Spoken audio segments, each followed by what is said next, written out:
Suele sucederme a menudo con algunas personas que quizás solo han escuchado alguna reflexión mía vía WhatsApp o que solo he hablado por teléfono y nunca me han visto. Y cuando se encuentran conmigo me dicen: padre, yo me lo imaginaba a usted grandotote, así un señorón, porque su tono de voz es bien grave, bien fuerte. Y pues a mí en realidad eso me causa gracia, pero me hacía también pensar qué importante es el tono de voz, porque eso ayuda, por ejemplo, a los que nos dedicamos a predicar. Pero por ejemplo, qué importante el tono de voz en un padre de familia cuando quiere hacerse escuchar, para un coordinador cuando tiene que corregir a alguien. Y me hacía pensar entonces que hay una autoridad que viene del tono de voz, de cómo somos. Pero también hay otro tipo de autoridad, y es el que conocemos como la autoridad moral. La autoridad moral es aquella que está fundamentada con nuestro testimonio, con nuestro ejemplo. Es decir, que eso que aconsejamos o decimos, nosotros lo ponemos en práctica. Por ejemplo, un padre de familia que le diga a su hijo: ¿por qué te juntas con esas personas? ¿Por qué tienes esos amigos? Pero sus amistades igual son o así o más dañinas que las de su hijo. A eso se le llama falta de autoridad moral, porque eso que está aconsejando no lo está viviendo. O que aconseje a un hijo que salga de un vicio, pero él está quizás en otro, igual o peor. Eso es falta de autoridad moral. Entonces la autoridad moral es aquella que viene de nuestro ejemplo y de nuestro testimonio. Y esta es más importante que la autoridad que pueda venir de un tono de voz. Este mensaje sobre todo entonces va para aquellos que dirigen algún grupo, coordinan alguna comunidad, a los padres de familia, sacerdotes. Lo más importante no es el tono de voz, sino que eso que digamos esté amparado con nuestro ejemplo, con nuestro testimonio.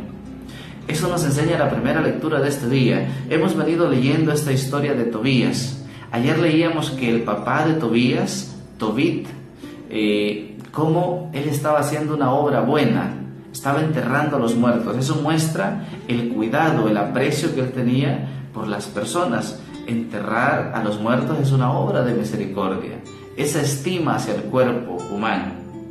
Y hoy vemos en la primera lectura, sobre todo al final, que Tobías, el hijo de Tobit, trata con gran respeto a su esposa Sara. Es más, antes de irse a la cama, hacen una oración juntos y le dice Tobías a Sara: ven, vamos a orar al Señor. Y en la oración hay una parte muy bonita en donde le dice Tobías a Sara, dirigiéndose al Señor: Señor, si yo me caso con esta hija tuya no es para satisfacer mis pasiones, sino es para cumplir la voluntad de Dios.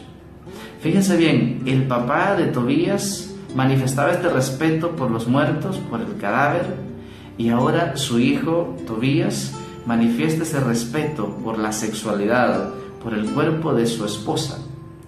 Esto nos hace concluir qué importante es el ejemplo de los padres, de los coordinadores, de los que dirigen un grupo o una comunidad, de los padres de familia.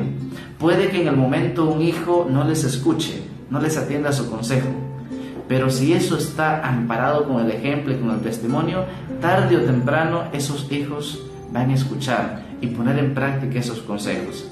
A veces quizá demasiado tarde, pero qué importante es la fuerza del ejemplo y del testimonio.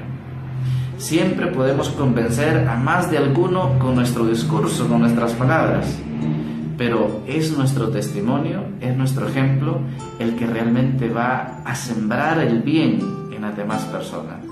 Hoy hagámonos esta pregunta: ¿y yo, eso que digo, eso que aconsejo, eso que corrijo, eso que ordeno, lo pongo en práctica? ¿Lo estoy viviendo? Que el Señor te bendiga. En el nombre del Padre, del Hijo y del Espíritu Santo. Amén. Que tengas un feliz día. Soy el Padre Sam.